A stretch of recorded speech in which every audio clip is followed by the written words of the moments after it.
जय हिंद दोस्तों। कैसे हैं आप लोग। तो आज हम बात करने वाले हैं एक slasher movie the strangers chapter 2 के बारे में। दोस्तों, इस फिल्म की कहानी काफी अच्छी है जो कि आपको बेहद पसंद आएगी। और अगर आपने इसका पहला पार्ट का एक्सप्लेनेशन नहीं देखा है तो मैंने डिस्क्रिप्शन में उसकी लिंक डाल रखी है, आप वहां से जाके उसे देख सकते हैं।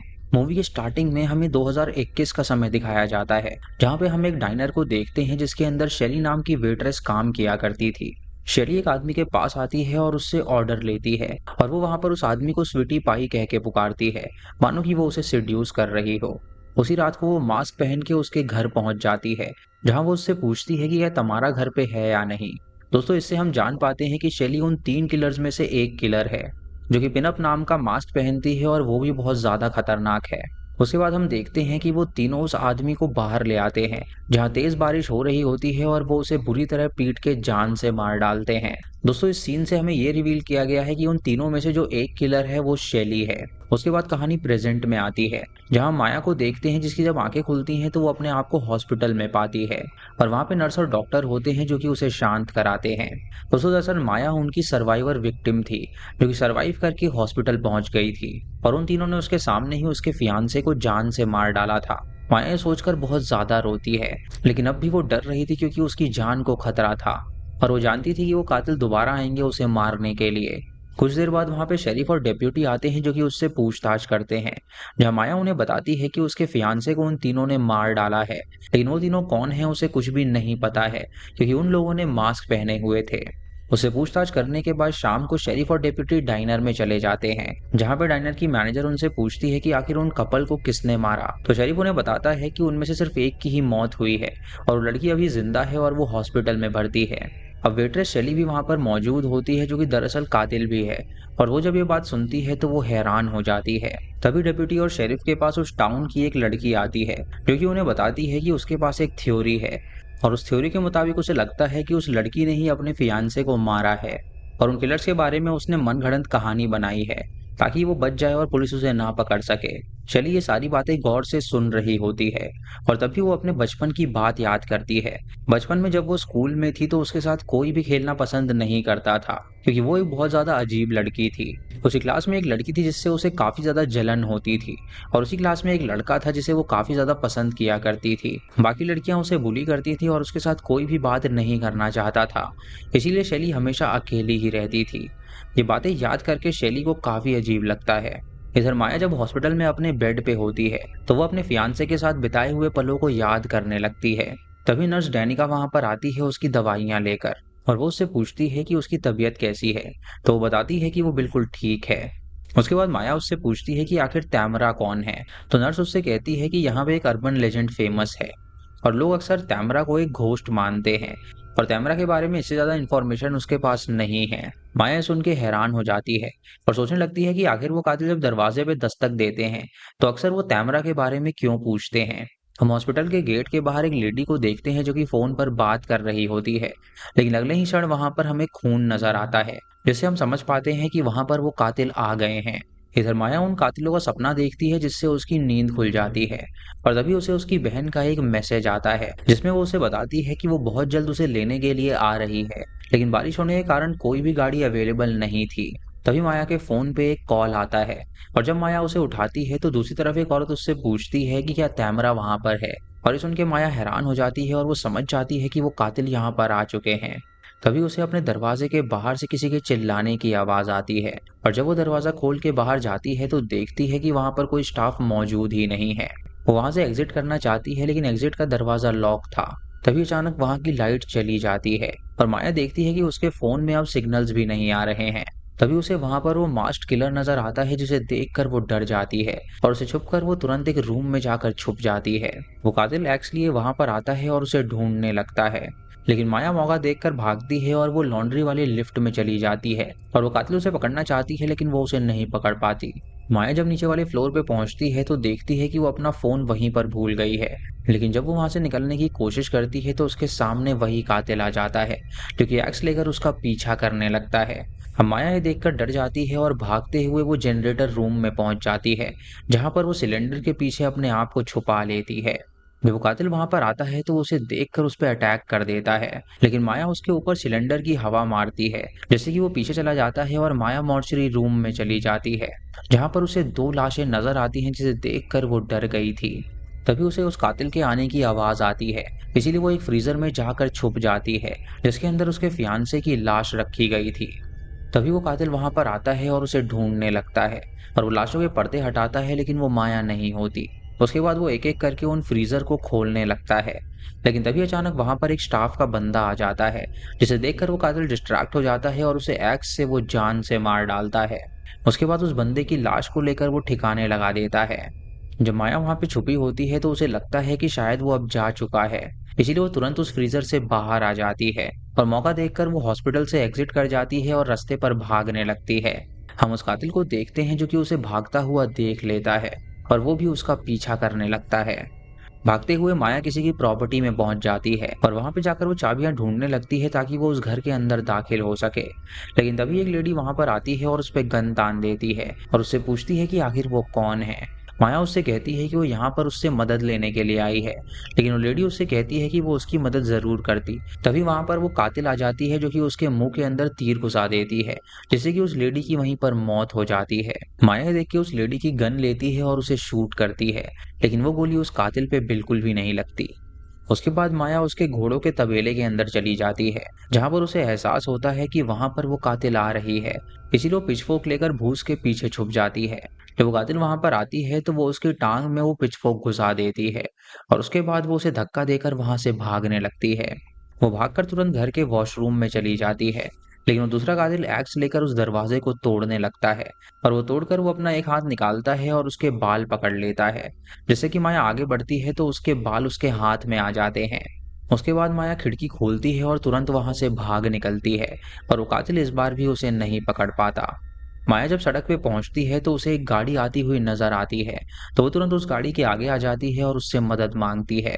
पर तभी वो देखती है कि उस गाड़ी के अंदर कोई और नहीं, बल्कि वो नर्स है जो कि उसका ट्रीटमेंट कर रही थी। उस नर्स के साथ उसकी दोस्त भी होती है जो कि उसे अंदर बुलाती हैं, और वो दोनों कहती हैं कि वो बिल्कुल सेफ है तो वो चिंता ना करे। माया जब गाड़ी के बाहर देखती है तो उसे कोई भी नजर नहीं आता, और उसके मन में उसे लगने लगता है कि शायद यही दोनों वो कातिल हैं। इसीलिए वो उन्हें शक की बिना से देखने लगती है और जोर से चिल्लाती है और उनसे कहती है कि वो उसे यहाँ से जाने दें। लेकिन वो लोग उसे काम कराते हैं और उससे कहते हैं कि वो उसे अपने घर ले जा रहे हैं, ताकि वहां पे वो उसकी मरहम पट्टी कर सकें। अब माया किसी तरह उनकी बात मान लेती है, और उसके बाद वो उनके जूते और फर्स्ट एड किट चुरा लेती है।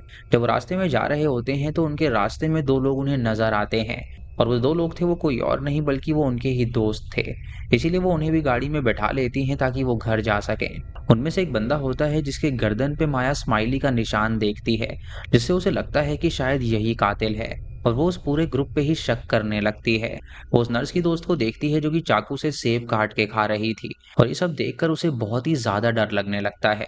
इसीलिए वो चाकू को चुरा लेती है और दरवाजा खोल के वो कार के नीचे ही कूद जाती है, क्योंकि उसे उन लोगों पे बिल्कुल भी भरोसा नहीं हो रहा था। वो भागकर तुरंत जंगल की ओर चली जाती है, और ये जंगल में जाते हैं उसे ढूंढने के लिए, लेकिन माया एक पेड़ के पीछे जाकर छुप जाती है और वो लोग उसे नहीं ढूंढ पाते, जिसकी वजह से वो लोग वहां से निकल जाते हैं।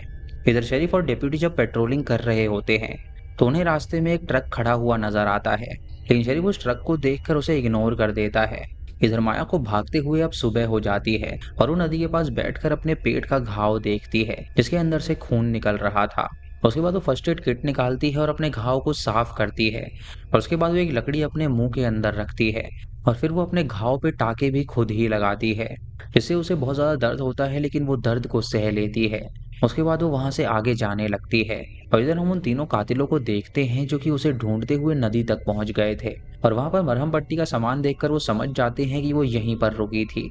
अब वो कातिल देखता है कि उसे पकड़ना इतना आसान नहीं है, इसीलिए वो एक शेड के पास जाता है जिसे उसने जंजीर से बांध रखा था, और उसके अंदर से एक जंगली शुकर के चिल्लाने की आवाज आ रही थी। वो उस ताले को तोड़ देता है और उस पिग को वो फ्री कर देता है। इधर माया जंगल में अकेली होती है जहां पर वो आग जलाती है, और तभी अचानक उसे उस जानवर की आवाज आती है। जब वो जानवर को देखती है तो वो डर जाती है और वहां से भागने लगती है, लेकिन तभी अचानक वो सुअर उस पर अटैक कर देता है, जिसकी वजह से वो एक अबैंडन्ड कार में जाके बैठ जाती है। लेकिन वो सुअर उस गाड़ी के कांच तोड़ देता है, और उसके बाद वो पीछे के रास्ते आने लगता है उसे काटने के लिए। इससे माया डर जाती है और वो देखती है कि वो जो चाकू है वो आग के पास रखा हुआ है। इसीलिए वो तुरंत दरवाजा तोड़ती है और वो चाकू लेने के लिए भागती है। लेकिन वो सुअर उसके पीछे आ जाता है और उसके पैर पे काटता है और वो उसे उठा के पटक भी देता है, जिससे कि वो बहुत ज्यादा जख्मी हो जाती है।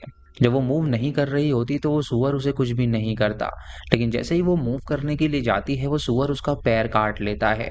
तभी माया के हाथ में एक लकड़ी लगती है तो वो सुअर के आंख में मार देती है और मौका देखकर वो चाकू लेने के लिए जाती है तो वो सुअर उस पर अटैक करने के लिए आता है। लेकिन तभी वो चाकू उठा लेती है और उसके सीने में घुसा देती है, जिससे कि वो सुअर जख्मी हो जाता है और वहीं पे गिर जाता है। लेकिन अभी भी उसने हार नहीं मानी थी।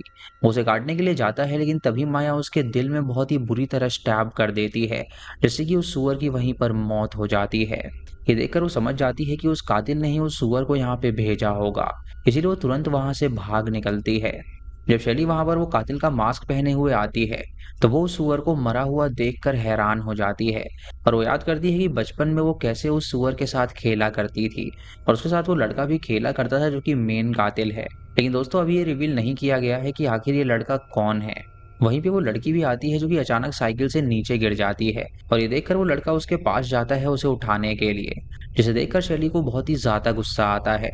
इसीलिए शैली अकेले ही जंगल में चली जाती है, जहाँ जब वो एक चूहे को देखती है तो वो उसे उठा के उसे जान से मार डालती है, क्योंकि दरअसल वो एक इविल लड़की थी जो कि किसी की भी हत्या कर सकती थी। उसके बाद कहानी प्रेजेंट में आती है, जहाँ पर शैली अपने सुअर की मौत से काफी ज्यादा दुखी लग रही थी। इधर शेरिफ और डेप्यूटी डाइनर में होते हैं, जहाँ पर वो ब्रेकफास्ट कर रहे थे और डेप्यूटी शेरिफ से पूछता है कि आखिर माया कहाँ पर चली गई। तो शेरिफ उससे कहता है कि इसके बारे में उन्हें यहाँ पर डिस्कस नहीं करना चाहिए और वैसे भी वो अब मिसिंग पर्सन है और उनका काम है उसे ढूंढना। इधर जख्मी हालत में माया किसी तरह एक कैबिन के पास पहुंचती है और वो देखती है कि वो वही कैबिन है जिसमें वो और उसका फियांसे रहने के लिए आए थे। वो याद करती है कि कैसे उसके फियांसे को बेरहमी से उन तीनों ने मार डाला था। उसके बाद वो अंदर जाती है और पानी पीती है और फिर वो ड्रॉर से बिस्किट निकाल के खाती है, जिससे कि उसकी भूख थोड़ी कम हो जाती है। उसके बाद वो कबर्ड में जाती है जहाँ पर अब भी उनके कपड़े रखे हुए थे, इसीलिए वो उन कपड़ों को एक बैग में रखती है और वहां से जाने लगती है। लेकिन तभी अचानक उसे अंदर से कुछ आवाज आती है, जिससे उसे लगता है कि शायद वो कातिल घर में आ गया है। इसलिए वो एक चाकू लेकर उसके सामने आती है उसे मारने के लिए, लेकिन वो देखती है कि वो कातिल नहीं बल्कि एक आदमी है। वो माया से कहता है कि वो पुलिस इंटरनल अफेयर का ऑफिसर है, तो उसे चिंता करने की कोई जरूरत नहीं है, तो वो उसके साथ कार में चले। माया उसका आईडी देखकर उसकी बात मान लेती है और उसके बाद वो कार में जाके बैठ जाती है। तभी अचानक मास्क पहने वहां पर शैली आ जाती है, जो कि उस ऑफिसर की आंख में तीर मार देती है, जिससे उस ऑफिसर की मौत हो जाती है। और माया देखकर हैरान हो जाती है और तुरंत बिली की कार स्टार्ट करके वो वहां से भागने लगती है। कुछ दूर आगे जाने पर वो देखती है कि बिली की कार में फ्यूल ही नहीं है, जिसकी वजह से कार का इंजन स्टॉप हो जाता है।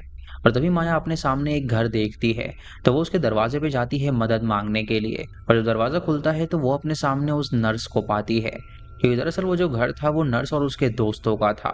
वो नर्स उसे देखकर काफी खुश होती है और वो उसे अंदर बुला लेती है। अब कुछ देर बाद जब माया की आंखें खुलती हैं तो वो अपने आप को बेड पे पाती है और उसके जो घाव थे उसकी भी ट्रीटमेंट नर्स ने कर दी थी। उसके बाद माया बाहर जाती है तो देखती है कि वहां पर वो लड़का भी मौजूद है, जिसकी गर्दन पे वो स्माइली टैटू है और उसे लगता है कि शायद वो कातिल है। लेकिन वो लड़का उसे कुछ छेड़ता है और उसके बाद वो अपने रूम में चला जाता है। तभी नर्स वहां पर आती है और उससे कहती है कि वो उसकी जुबान पे ना जाए, वो एक अच्छा इंसान है लेकिन जुबान से बहुत ही कड़वा है। उस नर्स के बाकी दोस्त उसे काफी कंफर्ट फील कराने की कोशिश करते हैं और वो नर्स उसे उसका फोन भी वापस देती है और उसे कहती है कि ये फोन उसे हॉस्पिटल में मिला। उसके बाद हम एक ईएमटी वैन को देखते हैं जो कि उस टाउन में आई थी माया को लेने के लिए, ताकि माया को उसके शहर वाले हॉस्पिटल में ट्रांसफर किया जा सके। और जो ईएमटी थी वो उसकी बहन ने भेजी थी। ईएमटी का जो ड्राइवर होता है वो एक गैस स्टेशन पे रुकता है उसमें गैस भरवाने के लिए, लेकिन वहां पर उसे कोई भी नजर नहीं आता। तभी गैस स्टेशन का मालिक वहां पर आता है और उससे पूछता है कि आखिर वो कहाँ पर जा रहा है। तो बंदा उसे बताता है कि वो यहाँ पर लेक वाले कैबिन के पास जा रहा है, क्योंकि उसे वहां से किसी को पिक करना है। इधर माया की बहन उसे मैसेज कर देती है कि उसके लिए वो ईएमटी भेज रही है, तो जल्दी से तैयार हो जाए क्योंकि कुछ मिनट में ही वो वहां पर पहुंच जाएगी। माया उससे पूछती है कि आखिर उसे कहाँ पर जाना है, लेकिन तभी अचानक दरवाजा खुलता है और डंकन अंदर आ जाता है, जो कि माया से पूछता है कि आखिर वो उसको ऐसा क्यों देख रही है। तो माया उसे बताती है कि उसकी शक्ल देखकर उसे वो कातिल याद आता है। ये सुनकर डंकन उससे कुछ भी नहीं कहता और वहां से चला जाता है। और उसके बाद माया दरवाजे को लॉक कर देती है और उसके आगे एक कबर्ड लगा देती है, ताकि उसे कोई डिस्टर्ब करने अंदर ना आ सके। तभी उसे जमीन पर सर्जिकल सिजर नजर आती है तो वो उसे अपने पास रख लेती है और उसके बाद उसे खिड़की के बाहर से कुछ आवाज आती है और जब वो बाहर देखती है तो उसे डंकन नजर आता है जो ये अपने दोस्तों पे गुस्सा करके अपनी गाड़ी लेकर वहां से चला जाता है। उसके बाद वो अपनी बहन के मैसेज का इंतजार करने लगती है, लेकिन तभी अचानक उसका दरवाजा कोई खोलने की कोशिश करता है और वहां पर शैली होती है जो कि चाकू लेकर आई थी उसे मारने के लिए। लेकिन तभी माया दरवाजे को फोर्सफुली बंद कर देती है, लेकिन ठीक माया के पीछे वो डॉल फेस किलर भी मौजूद होती है जो कि उस पर अटैक करने वाली होती है, लेकिन माया वो सीजर उसके कंधे में घुसा देती है और उसके बाद उसे धक्का देकर वो वहां से भागने लगती है। माया अपने आप को एक बाथरूम में बंद कर लेती है और वो खिड़की से बाहर निकलना चाहती है, लेकिन वो खिड़की उससे नहीं टूटती। तभी उसे लगता है कि शायद वहां से वो लोग चले गए हैं, इसीलिए वो दरवाजा खोलकर बाहर जाती है जहां पर उसे नर्स और उसके दोस्तों की लाश मिलती है, जिसे देखकर वो हैरान हो जाती है और वो समझ जाती है कि ये लोग कातिल नहीं थे। उसके बाद जब वो कातिल को वहां पर देखती है तो वो वहां से भागने लगती है और तभी उसे ईएमटी की वैन नजर आती है, जैसे उसे लगता है कि शायद उसकी बहन ने उस वैन को भेजा है, इसीलिए वो तुरंत उसके अंदर जाकर छुप जाती है। लेकिन तभी अपने सामने वो शैली को देखती है जिसे देखकर वो हैरान हो जाती है और वो एक औजार उठा के उसके कान के अंदर घुसा देती है जिससे कि वो बेहोश हो जाती है। तभी वो कातिल वहां पर आता है और उसका दरवाजा तोड़ने लगता है और ये देखकर वो डर जाती है और वैन को स्टार्ट करके वो वहां से भागने लगती है। लेकिन तभी शैली उठती है और उसका गला दबा के वो उसे मारने लगती है, जिससे कि माया का बैलेंस बिगड़ जाता है और वो एम्बुलेंस का एक्सीडेंट हो जाता है। कुछ देर बाद माया उस एम्बुलेंस से बाहर निकलती है और वो देखती है कि वो जो मास्क कातिल है उसकी बॉडी वहां पर पड़ी हुई है। वो तुरंत उसके पास जाती है और उसका मास्क को हटाने वाली होती है, लेकिन तभी वहां पर उसे ट्रक के आने की आवाज आती है, इसीलिए वो जंगल में जाकर छुप जाती है और चुपके से उन्हें देखने लगती है। वो दोनों कातिल जब बाहर आते हैं तो अपने साथी को मरा हुआ देखकर वो हैरान हो जाते हैं और वो कातिल जब उसके चेहरे से मास्क हटाता है तो वो शैली होती है जो कि अब इस दुनिया में नहीं रही थी। ये देखकर वो रोने लगता है और उसे बहुत ज्यादा गुस्सा आता है और वो याद करता है कि कैसे शैली और वो बचपन में खेला करते थे। लेकिन एक दिन वो और वो स्कूल की बच्ची जब खेल रही थी तो शैली को उस पर काफी ज्यादा जेलस फील हुआ था, जिसकी वजह से शैली ने उस छोटी लड़की को जान से मार डाला था। और उस कातिल को जब ये बात पता चली तो उसने उससे हाथ मिला लिया, यानी कि तब से ही वो पार्टनर्स इन क्राइम बन गए थे। शैली और अपनी बातें याद करके वो कातिल बहुत ज्यादा रोता है और जो दूसरी कातिल होती है वो भी बहुत ही ज्यादा दुख में होती है और वो फैसला करते हैं कि वो माया से बदला जरूर लेंगे। इधर माया ये सब होता हुआ देख रही होती है और वो समझ जाती है कि इन तीनों में अच्छी बॉन्डिंग थी और इसी के साथ ये मूवी यहीं पर खत्म हो जाती है। तो दोस्तों ये थी स्ट्रेंजर्स चैप्टर 2 की कहानी और इसका चैप्टर 3 का ट्रेलर इसी फिल्म में दिखाया गया है जो कि बहुत जल्दी रिलीज भी होगी और उसके बाद हम उसकी बात भी करेंगे। दोस्तों ये मूवी काफी ज्यादा थ्रिलिंग है लेकिन बहुत ज्यादा अधूरी है। इसकी एंडिंग से मैं बिल्कुल भी सेटिस्फाई नहीं हुआ हूँ क्योंकि इस मूवी की बिल्कुल इनकम्प्लीट एंडिंग है जहाँ पर ना बदला लिया गया और ना ही कुछ हुआ। लेकिन होपफुली हमें ये सारी चीजें थर्ड पार्ट में देखने को मिलेंगी। बाकी आपका इसके बारे में क्या कहना है हमें कमेंट सेक्शन में जरूर बताइएगा। चैनल पे नए हैं तो इसे सब्सक्राइब करें और बेल आइकॉन दबाएं नोटिफिकेशंस के लिए। और दोस्तों वीडियो को लाइक और शेयर करना बिल्कुल मत भूलिएगा। तो मैं मिलता हूं आपको अगली वीडियो में, तब तक के लिए जय हिंद।